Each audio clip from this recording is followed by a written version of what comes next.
नमस्कार दोस्तों। आज की कहानी है मायके की हेकड़ी। धड़ाम धड़ाम अचानक ही दीपिका और शीला जी दोनों ही माँ बेटी के आगे कपड़ों से भरा हुआ बैग गिरा। दोनों ही डर कर दरवाजे की ओर देखती हैं तो सामने दीपिका का पति रोहन गुस्से में बड़ी बड़ी आंखें लाल करते हुए दीपिका को घूर रहा था।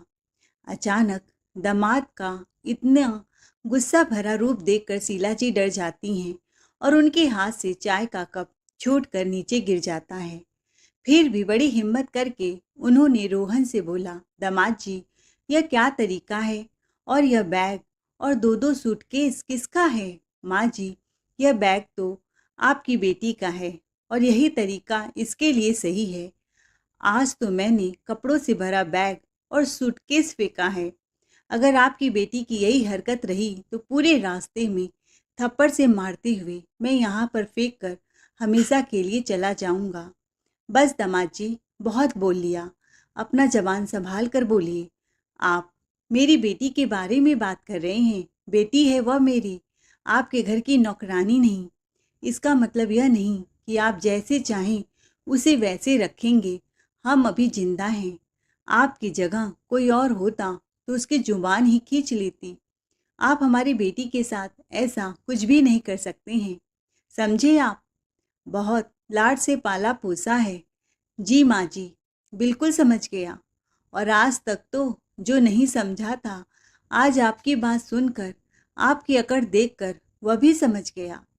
जब माँ ही ऐसी है तो बेटी से उम्मीद करना ही बेकार है। सही कहा आपने। अपनी बेटी को बेचा नहीं है तो आप अपनी बेटी को अपने पास ही रखिए। दीपिका, खबरदार, जो आइंदा से मेरे घर के दरवाजे पर कदम रखने की कोशिश की तो हमसे बुरा कोई नहीं होगा। दिन रात तुम्हें मायके में आने का नशा चढ़ा रहता है। बस रात बिताने के लिए तुम ससुराल जाती हो। पास में मायका है तो उसका भरपूर फायदा उठा रही हो। जब जी में आता है मुंह उठाकर चली जाती हो। बिल्कुल शर्म नाम की चीज नहीं रह गई है तुम में। घर गृहस्थी से, लोगों के सुख दुख से कुछ मतलब नहीं है तो आज के बाद तुम यहीं रहोगी। मेरे से, मेरे परिवार से, मेरे घर से तुम्हारा कोई नाता रिश्ता नहीं है। बहुत जल्दी तलाक के पेपर भेज दूंगा। अब इस रिश्ते को खत्म करना ही बेहतर है। तंग आ गया हूँ, कहते हुए रोहन जाने लगा। तभी पीछे से दीपिका के पापा राघव जी ने रोहन को टोका, बेटा सुनो, अरे सुनो तो सही, क्या बात हुई? इन दोनों को छोड़ो, कम से कम मुझे बता दो, आखिर बात क्या हो गई? राघव जी की बात सुनकर रोहन थोड़ा नॉर्मल हो गया, क्योंकि उसे पता था उस घर में राघव जी की नहीं बल्कि शीला जी की ही चलती है। थोड़ा नॉर्मल होते हुए रोहन ने राघव जी से कहा, पापा जी, आपको पता है ना, 10 कदम पर ही मेरा घर है और शादी को पूरे 2 साल होने को आए हैं। दीपिका कभी भी पूरे दिन ससुराल में नहीं रहती है। रोज सुबह यह चली आती है और फिर रात को सोने जाती है। यही इसका रोज का है। पर माँ अकेली घर में रहती है, पापा नहीं है। मैं ऑफिस चला जाता हूँ। दीपिका ने कभी भी मेरे माँ के बारे में नहीं सोचा। माँ भी उसे कभी कुछ नहीं कहती। यह सोच कर कि धीरे धीरे वह अपनी जिम्मेदारी समझ जाएगी। अभी बच्ची है, पर आपकी बच्ची बड़े होने का नाम ही नहीं ले रही है। इसे तो कुछ समझ में नहीं आता है। एक आध बार माँ ने दीपिका को मना भी किया था। रोज रोज मायके जाना अच्छी बात नहीं है। आपको पता है ना, दीपिका ने कितनी लड़ाइयाँ की थी। दीपिका कहने लगी, अरे मेरा मायका कोई गरीब खाना नहीं है, पैसे वाले हैं, मुझे खिलाते हैं पिलाते हैं, अच्छे से रखते हैं। मेरी मम्मी को तो नहीं अखरता, तो आप कौन होती हैं मुझे रोकने वाली? लेकिन आज मैंने इसे मना किया था कि आज मायके मत जाना, क्योंकि माँ की तबीयत ठीक नहीं है। उन्हें तेज बुखार हुआ है। एक गिलास पानी भी उठा कर पीना उनके लिए मुश्किल है। मैं इसे मना करके ऑफिस गया था। इसके बावजूद भी मेरे ऑफिस जाते ही यह तुरंत मुंह उठाए मायके चली आई। जब घर लौटा तो माँ बाथरूम के पास गिरी हुई थी। चक्कर आ रहा था उन्हें। अरे, ऐसी हालत में तो बहुएं सास की सेवा करती हैं। अब आप ही बताइए, ऐसे में मैं क्या करता? अपनी माँ को अकेले मरने के लिए छोड़ दूं? रोहन की बात सुन राघव जी चुप हो गए। रोहन की एक एक बात सही थी। वह अपनी जगह बिल्कुल सही था। रोहन की तरह राघव जी भी अपनी पत्नी और बेटी से लाचार थे, बहुत दुखी थे। समझा समझा के थक गए थे, पर वह अपनी ही मनमानी करती आई थी। न बेटी सुनती थी उनकी, न शीला जी सुनती थी। रोहन अपने दिल की भड़ास निकालकर अपने घर चला गया। रोहन के व्यवहार को लेकर दुखी होकर शीला जी अपनी बेटी से बातें कर रही थी। दीपिका रो रो कर माँ को अपना दुख बता रही थी। उसका कहना था कि रोहन ने सारा कुछ अपनी माँ के कहने पर किया है।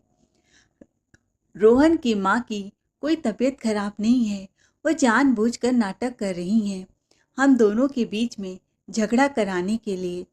हाँ बेटी, मैं ऐसे पैतरे बहुत अच्छे से समझती हूँ, तू घबरा मत। रोहन तो ऐसे ही तुझे डरा धमका रहा है। अरे वह कोई तलाक वलाक नहीं देने वाला। तू अब चुपचाप यहाँ बैठ। देखना, 1 महीने यहीं रहेगी तो उसकी अक्ल ठिकाने आ जाएंगे। अब तू रो रो के अपना बुरा हाल मत कर। रोते हुए तू बिल्कुल अच्छी नहीं लगती। मैं तेरे लिए कुछ अच्छा खाना बनवाती हूँ, तू यहीं रहेगी अपनी माँ के पास। यह कहकर शीला जी किचन में चली गईं, जहाँ पर उनकी बहू अंजलि कुछ पका रही थी। अरे बहू, क्या पका रही है? जी माँ जी, चावल और दाल। अरे नहीं बहू, यह सब मत पका। मेरी बेटी का बहुत बुरा हाल है। उसके ऊपर तो दुखों का पहाड़ टूट पड़ा है। दामाद जी तलाक की धमकी देकर गए हैं। क्या माँ जी, यह आप क्या कह रही हैं? हाँ, तू कुछ अच्छा बना। यह दाल चावल उबला खाना वह न खा पाएगी। ऐसा कर, उसके लिए मलाई कोफ्ता, पनीर और नान वगैरह बना दे। उसे कुछ अच्छा अच्छा पकवान बनाकर खिला, और ताकि उसके मन को अच्छा लगे। पर मम्मी जी, मेरी कमर में सुबह से दर्द है। नसें एकदम तन गई हैं। हाथ पैर सूजन के मारे फूल गए हैं।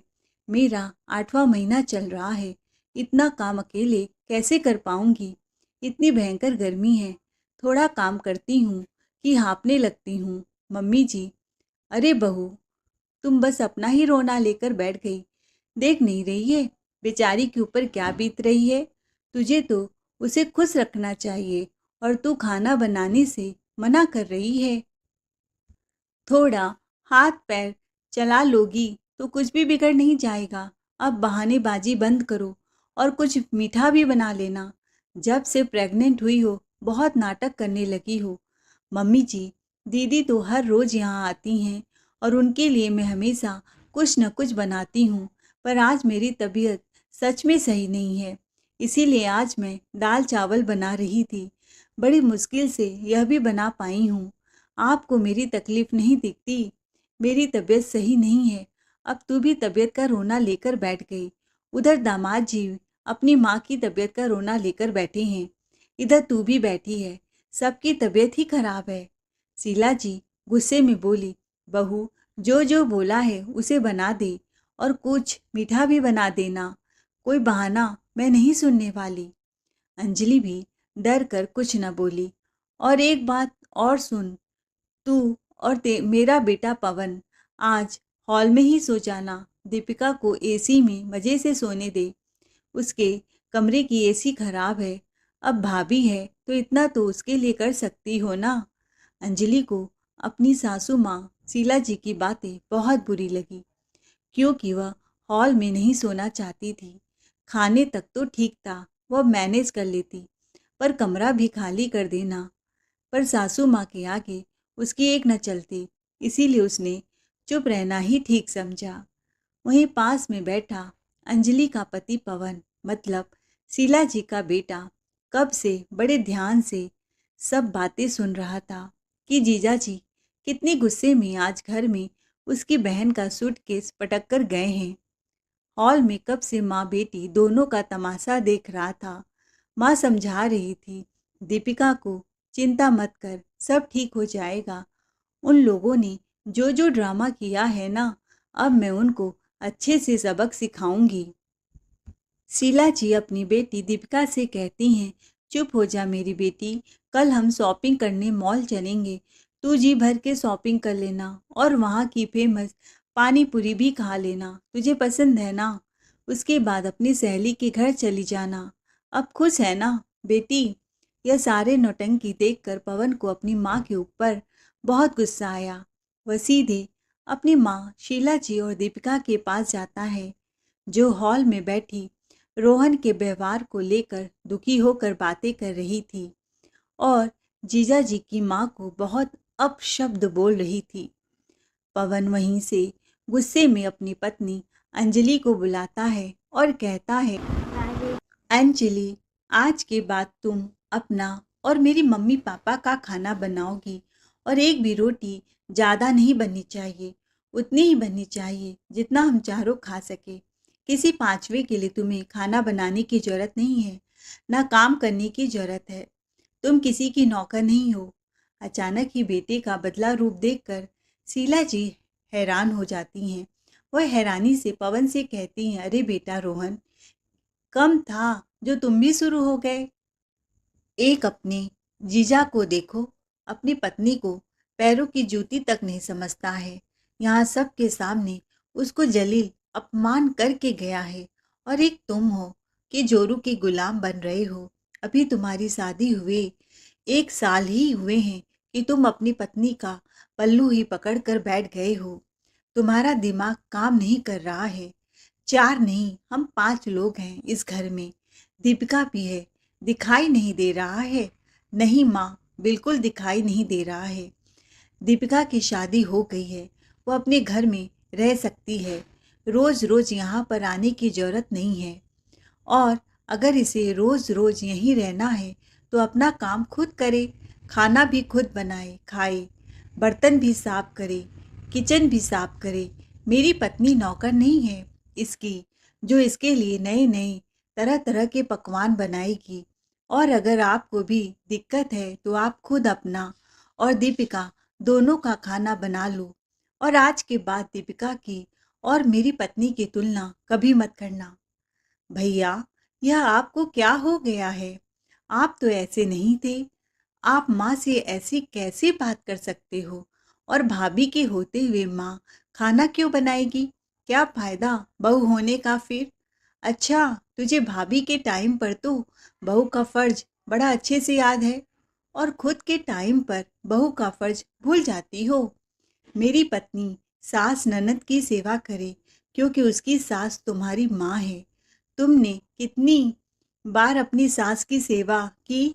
अपनी बीमार सास को छोड़कर यहाँ पर आकर चुगली करते हुए तुम्हें शर्म नहीं आ रही है? तुम सिखाने आई हो रिश्तों की कदर करना। पवन, यह क्या तरीका है अपनी शादीशुदा बहन से बात करने का? माँ, यह इसी के लायक है। इज्जत उसी को दी जाती है जो इज्जत के लायक रहता है। माँ, आपको हो क्या गया है? आपको समझ नहीं आ रहा है कि आपका लाड प्यार किसी दिन दीपिका का घर बर्बाद कर देगा। आज तो जीजा जी इसके कपड़े फेंक कर गए हैं, कल को तलाक के पेपर मुंह पर फेंक कर जाएंगे और तुम कुछ नहीं कर पाओगी। तुम्हारे चलते उसकी जिंदगी बर्बाद हो जाएगी। लेकिन माँ, उसे बर्बाद और कोई नहीं, सिर्फ आप कर रही हैं। पति पत्नी के झगड़े को सुलझाने के बजाय आप उसे और बढ़ा रही हैं। पवन की ये बात सुन शीला जी गुस्से से भड़क गई। देखो बेटा, मुझे पता है कि तुम्हें अपनी बहन का इस घर में रहना खल रहा है और यह दिखावे की हमदर्दी तुम किसके लिए कर रहे हो, यह भी मैं अच्छे से समझ रही हूँ। पत्नी के आने के बाद बेटा बदल ही जाता है। चुप करिए माँ, बहुत हो चुका आपका नाटक। आप लोग घर बसाना नहीं, तबाह करना जानते हैं। पास में मायका होने का यह मतलब नहीं है कि जब जी चाहे मुंह उठाकर चले आओ। कोई तरीका होता है, महीने में 2 महीने में कभी आ जाओ। और आओ भी तो अपने घर गृहस्थी को अच्छे से सहेज कर, ना कि बूढ़ी बीमार सास को अकेला घर पर छोड़कर। अगर अचानक उन्हें कुछ हो गया या वह मर जाए तो दुनिया थूकेगी माँ। अरे अपनी ही माँ के बारे में सोच कर देखो, उनके दुख को अपने ऊपर ले कर देखो, तब तुम्हें उनके दुख के बारे में पता चलेगा कि जो काम तुम्हारी बेटी कर रही है, अगर वही काम तुम्हारी बहू करती तुम्हारे साथ तो तुम्हें कैसा लगता। तब तो तुम ढिंढोरा पीटती पूरी दुनिया में, बहू की बुराइयां करती, हजार गालियां देती, उसके माँ बाप तक पहुंच जाती। आज बेटी के लिए एक शब्द मुंह से नहीं निकल रहा है। नहीं दोगी खुद के लिए गाली, नहीं उठाओगी अपने संस्कारों पर उंगली। आज मैं जरा सा बोल दिया अंजलि को कि उसका खाना नहीं बनाएगी तो तुम्हें बुरा लग रहा है। क्यों बनाएगी वह खाना? नौकर है क्या? वह भी दीपिका की तरह किसी की बेटी है। उसकी भी माँ बाप ने उसे बड़े लाड चाव से पाला है। शीला जी दहाड़ते हुए बोली, पवन तेरी हिम्मत बहुत बढ़ गई है। अरे सुनिए, देख रहे हैं आपका लाडला मुझे कितनी बातें सुना रहा है और आप हैं कि बस सुनते जा रहे हैं, कुछ बोल नहीं रहे हैं। कुछ भी बात होती है आप और बेटी एक साइड हो जाते हैं, मैं और मेरी बेटी एक साइड। तभी राघव जी भी बोलते हैं, हाँ बेटा पवन तू सही कह रहा है। वह भी बेटा पवन की बातों में हाँ मिलाते हैं। वह भी बहू को आवाज़ देते हुए कहने लगे, बहू आज के बाद तुम बस मेरा, अपना और पवन का ही खाना बनाओगी, अपनी सास का भी खाना नहीं बनाओगी। यह माँ बेटी खुद अपना बनाएं और खाएं, दूसरों के लिए ना सही अपने पेट के लिए तो करेंगी ही ना। और खबरदार बहू, जो तुमने उनकी किसी भी काम में मदद की या खाना देने की कोशिश की, तुम्हारा 8वां महीना चल रहा है, ऐसे में सास का क्या फर्ज होता है बहू की मदद करे। लेकिन नहीं, वह तो खुद फरमाइश में फरमाइश लेकर बैठी है और अपनी बेटी को भी बुला बुलाकर उसकी भी फरमाइश पूरी करवा रही है। खुद को 56 भोग खाने हैं और बेटी को भी 56 भोग खिलाने हैं। कभी फ़ोन करके बुलाती है, दीपिका आ जा बेटा, तेरे लिए पाव भाजी बनवाया है। कभी कहती है डोसा। यह क्या रोज़ रोज़ का तमाशा लगाकर बैठी हो? घर है कि होटल खोल रखा है? क्या दामाद जी तेरी बेटी को भूखा मार रहे हैं, जो रोज़ रोज़ अपने घर में खाने पर न्योता दे रही है, जब वह खुद ही अपनी बेटी को सर पर चढ़ाती है? तो ऐसे स्वार्थी लोगों की बहु मदद तुम क्यों करोगी? अरे वाह, आज आपके भी पर निकल आए हैं। बेटा दामाद क्या कम थे जो आप शुरू हो गए। बुढ़ापे में भी जवानी आ गई, ज़्यादा जोश में आ गए हो। कल तक मेरे सामने जुबान नहीं खुलती थी, कभी चूचा नहीं करते थे और आज लेक्चर पर लेक्चर झाड़ रहे हो। प्रोफेसर होंगे अपने कॉलेज के, पर घर में दादागिरी नहीं चलेगी। अभी तो तुमने मेरा जोश और दादागिरी देखा नहीं है, देखा ही नहीं है। शीला, अगर अभी मैं अपने पर आ गया ना तो 2 मिनट नहीं लगेंगे दामाद जी की तरह तुम्हें भी कपड़ों के साथ घर से बाहर निकालने में। अभी मैं सही सलामत हूँ और इस घर का मालिक हूँ और खुद का ख्याल भी रख सकता हूँ, इसलिए मुझे भी तुम्हारी कोई ज़रूरत नहीं है, जैसे तुम्हारे दामाद को ज़रूरत नहीं रह गई तुम्हारी बेटी की, वैसे ही मुझे भी ज़रूरत नहीं है तुम्हारी। और यह घर भी मेरा है। 2 मिनट के अंदर ही माँ बेटी को घर से बाहर निकाल दूंगा, इसीलिए जबान पर लगाम दो और अपने खाने पीने की व्यवस्था खुद कर लो। तभी राघव जी साइड होकर किसी को फ़ोन मिलाते हैं तो शीला जी कहती है, किसको फ़ोन लगा रही हैं? करीब आधे घंटे बाद डोर बेल बजती है तो दरवाजे पर शीला जी के बड़े भाई गौतम जी आए थे। जैसे ही शीला जी ने दरवाज़ा खोला तो वह चौंक गई। भैया आप इस समय? सब खैरियत तो है? माँ ठीक है ना? हाँ शीला, जीजा जी ने फ़ोन करके बुलाया तो मैं तुरंत घबराता हुआ चला आया। क्या बात हो गई? राघव जी दरवाजे के पास आए। आइए साले साहब, मैं आपका ही इंतज़ार कर रहा था। प्रणाम जीजाजी, कैसे याद किया? क्या बात हो गई जो इतनी रात को हमें बुलाए? माफ़ कीजिएगा साले साहब, इतनी रात को आपको कष्ट दिया, पर अब और बर्दाश्त नहीं होता। यह लो अपनी बहन का सूटकेस, बैग और हमेशा के लिए ले जाओ अपनी बहन को इस घर से। क्या बात हो गई जीजाजी? कोई गलती हो गई क्या? शीला जी बड़ी बड़ी आंखें चौड़ी करके घूरते हुए बोलती हैं। क्या कह रहे हैं राघव जी? बुढ़ापे में आपका दिमाग सठिया गया है। घर में जवान बेटा और बहू है और आप अपनी पत्नी को घर से बाहर निकाल रहे हैं इस उम्र में? आपका दिमाग तो सही है ना? राघव जी गुस्से में दहाड़ते हुए बोले। आज मेरे बेटे पवन ने मेरी आंखों में बंधी पट्टी खोल दी। अब मेरा दिमाग सही हुआ है। चुप रहकर बहुत सर पर चढ़ा दिया था मैंने तुझको, पर अब और नहीं।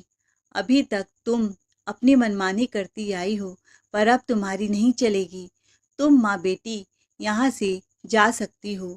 कोई जरूरत नहीं है मेरे घर में रहने की। इसीलिए मैंने तुम्हारे भाई को बुला दिया है। अब तुम जाओ अपने मायके। आज जिंदगी में पहली बार राघव जी ने गुस्से में शीला जी से बात की थी। एक तरफ बेटा आग का गोला बना पड़ा है, दूसरी ओर पति अंगारों की तरह दहक रहा है। इन दोनों पर तो शीला जी का नाज था। यह दोनों उनके बस में थे तो ही इस घर में उनकी चलती थी। वह जो कहती थी वही होता था। लेकिन आज यही दोनों उनके खिलाफ हो गए, जिसके चलते शीला जी की औकात ही दो कौड़ी की हो गई थी। जब शीला जी खुद के लिए ही कुछ नहीं कर पाती तो भला बेटी को कैसे इस घर में रख पाएंगी? घर का तनाव भरा माहौल देखकर, बेटे और पति का गुस्सा देख उनके मुंह ना लगे। उन्होंने बेटी को समझा बुझाकर ससुराल भेजने में ही भलाई समझी। तुरंत ही फोन उठाकर रोहन को फोन लगाया, उनसे माफ़ी मांगी और उन्हें आश्वासन भी दिया कि आज के बाद दीपिका बस महीने में एक दिन के लिए ही उनसे मिलने आया करेगी। फोन रखकर शीला जी ने तुरंत ही कहा, बेटा देख, सबका गुस्सा तुम देख ही रही हो ना, तो दामाद जी को समझा सकती हो, और ना ही मैं तुम्हारे भाई और पापा को। अरे यह तीनों ही हम दोनों के खिलाफ हो गए हैं। जैसे दामाद जी ने तुम्हें घर से निकाल दिया, अगर तुम्हारे पापा ने और भैया ने मुझे सच में निकाल दिया तो फिर हम कहाँ जाएंगे? और तुम्हारे पापा का गुस्सा देखकर तो मुझे नहीं लगता कि वह मुझे अब इस घर में रखेंगे। इसीलिए तू अपने घर में चली जा और मुझे अपने घर में शांति से रहने दे। मैं अपने पति से माफ़ी मांग लेती हूँ, तू अपने पति से माफ़ी मांग ले, सब सही हो जाएगा। देख मेरा भाई तो पहले ही इस घर में आ गया है। मेरी बदनामी मेरे मायके तक पहुँच जाएगी तो मैं कहीं मुंह दिखाने के लायक नहीं रहूँगी। इसीलिए तू समझ बेटी, अब ज़्यादा बात मत बढ़ा। बेटा अभी तो भाई को यहाँ बुलवाया है। बेटा भलाई इसी में है कि तुम अपनी गृहस्थी पर ध्यान दो। फ़ोन पर तो बातें करते रहेंगे। मैंने दामाद जी को साफ साफ बोल दिया है कि तुम महीने में बस एक दिन आओगी, तो बेटा महीने में बस एक दिन ही हम मिलेंगे। रोज रोज आने से दोनों ही घर बर्बाद हो रहे हैं और इस बुढ़ापे में मैं दर दर की ठोकरें नहीं खाना चाहती। खुद का बनाना खुद का खाना हमसे नहीं होगा। और आज तुमने बहुत बड़ी गलती की। अपनी बीमार सास को वहाँ अकेला छोड़कर तुझे यहाँ नहीं आना चाहिए। मैंने बुलाया तो क्या हुआ? तुम मुझे मना भी कर सकती थी। माँ का बदलता रूप रंग को देखकर तो दीपिका भी आश्चर्य से अपने हाथों को गाल पर रखकर सोचने को मजबूर थी। क्या उसने सच में गलती की थी? क्या उसे बीमार सास को छोड़कर नहीं आना था? उसे लगा माँ तो सच में सही कह रही है, भैया भी अपने जगह सही है और पिताजी भी ने आज जो कदम उठाया सब ठीक है। मैं ही गलत थी।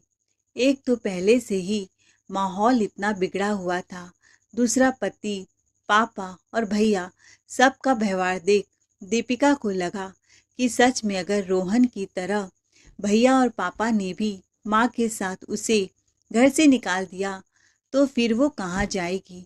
ससुराल वाले भी उसके खिलाफ, मायके वाले भी उसके खिलाफ। अब तो कोई रास्ता ही नहीं बचा था। हार कर मजबूरी में ही सही, दीपिका ने रोते हुए अपना बैग उठाया और चल पड़ी अपने ससुराल। न दीपिका को छोड़ने पवन गया और न ही राघव जी गए और न ही रोहन आया। दीपिका को अपनी गलती खुद ही सुधारनी थी। जिस मायके का घमंड था, बड़ा धौस जमाती थी, आज वह मायका भी उसे बेगाना लगने लगा था। शीला जी अपने भाई से कहती है, भैया हर घर में ऐसे छोटे छोटे झगड़े होते रहते हैं, हम उसे आपस में सुलझा लेंगे, मैं मायके नहीं जाने वाली। सुनिए जी, मुझे माफ़ कर दीजिए। शीला जी अपने पति के पैरों में गिरकर उनसे माफ़ी मांगती हैं।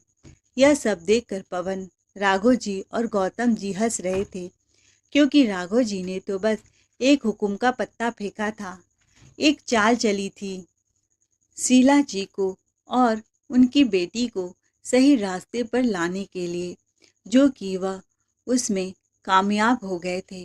तो दोस्तों, इस कहानी से हमें यह सीखने को मिलता है कि मायका ससुराल पास पास हो तो भी बेटी को हर समय मायके ही जाकर डेरा नहीं डालना चाहिए, क्योंकि भाभी भी तो किसी घर की बेटी है, वह भी तो अपने मायके जा सकती है।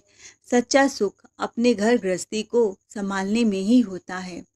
तो दोस्तों, इस कहानी में किसका किरदार आपको सबसे अच्छा लगा, मुझे कमेंट करके ज़रूर बताइए। उम्मीद करती हूँ आपको हमारी कहानी पसंद आई होगी। कहानी पसंद आई है तो प्लीज़ वीडियो को लाइक करें, चैनल पर नए हैं तो चैनल को ज़रूर सब्सक्राइब करें। और हाँ, फिर मिलते हैं एक नई कहानी के साथ। Thanks for watching.